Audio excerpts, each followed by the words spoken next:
প্রতীকুর রহমানের একটা চিঠি যে আপনারা দেখেছেন, আমিও দেখেছি। প্রতীকুরের চিঠিটা ও কেন লিখলো, কি করলো, কথা বলার সুযোগ আমাদের আছে, থাকে, কিন্তু সেই সুযোগ আছে, আমরা নিশ্চয়ই পরে কথা বলবো। কম বয়সের ছেলে, ভালো ছেলে বলে আমরা তাদের সবাইকে ভালোবাসি। প্রশ্ন থাকতে পারে, অভিমান থাকতে পারে, জিজ্ঞাসা থাকতে পারে, সেটা আলাপ আলোচনার মতন যথেষ্ট সুযোগ আমাদের আছে। সেটা আমরা দেখব যেভাবে আমাদের পক্ষে দেখা সম্ভব। দিল্লির নেতারা হেলিকপ্টার নিয়ে চড়ে বেড়াচ্ছেন, রাজ্যের তৃণমূলের নেতারা তারাও হেলিকপ্টার নিয়ে চড়ে বেড়াচ্ছেন। পশ্চিমবাংলায় যতক্ষণ বামফ্রন্ট ছিল ততক্ষণ কেউ হেলিকপ্টারে যুদ্ধ দেখেনি।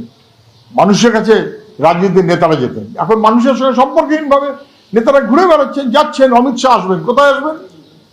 মায়াপুরে সম্ভবত আসবেন, ইসকনের ওই চত্বরে কোথাও গিয়ে যাবেন, কর্মী সভা করবেন। কেন হঠাৎ ইসকনে করছেন? সাধু সন্তদের উনি কর্মী বলে বিবেচনা করছেন। সাধু সন্তরা যতই মনে করুন যে আমরা ঠিক কর্মী না, কিন্তু বিজেপি তাদের ডাক মারিয়ে দিচ্ছে যে ভাই আসলে তোরাই আমাদের কর্মী। এটা খুব দুর্ভাগ্য, এটা সাধু সন্তদের অসম্মান করা হচ্ছে।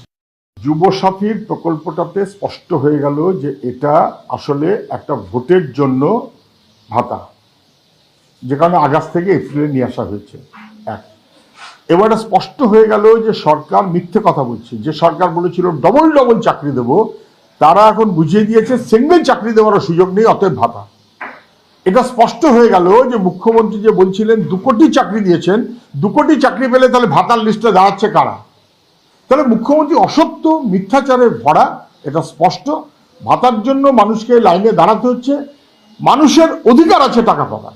নির্বাচন কমিশন গতকাল 7 জন AERO এবং এই রকম মর্যাদা সম্পন্ন বা সম অধিকার সম্পন্ন আধিকারিকদের সাসপেন্ড করেছে।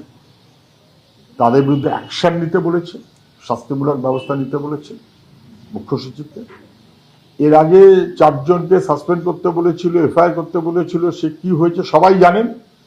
নির্বাচন কমিশন দাঁত নখহীন, তাদের কোনো যোগ্যতা নেই। তারা বলেন মানুষকে বিপদে ফেলার জন্য। এটাতে পরিষ্কার হয়ে যাচ্ছে যে আসলে নির্বাচন কমিশন বলে কোনো বস্তু নেই। নির্বাচন কমিশনারকে অ্যাপয়েন্ট করছেন প্রধানমন্ত্রী এবং স্বরাষ্ট্রমন্ত্রী মিলিয়ে।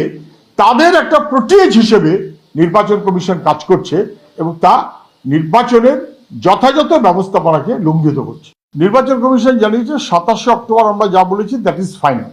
কিন্তু এখানে স্পষ্ট হয়ে যায় নির্বাচন কমিশন 27 অক্টোবর যা পাঠিয়েছেন সেটা ফাইনাল নির্বাচন কমিশন মনে করলেও সিইও তা নিয়ে ধন্দ ছিল, যে কারণে তিনি প্রশ্ন করেছেন। তলায় তো প্রশ্ন আছেই, স্বাভাবিকভাবে প্রশ্ন থাকবে। তাহলে ভোটার লিস্টটা কি ন্যায্য যোগ্য মানুষের ভোটের অধিকারের লিস্ট, নাকি মন গড়া কিছু নাম কেটে দেবার লিস্ট? হুমায়ুন কবিরকে নিয়ে বেশি আলোচনা, আমি আদৌ পক্ষপাতী না। 1, 2, হুমায়ুন কবিরের কাছে কে সিট চেয়েছে? আমরা কোনো সিট চাইনি।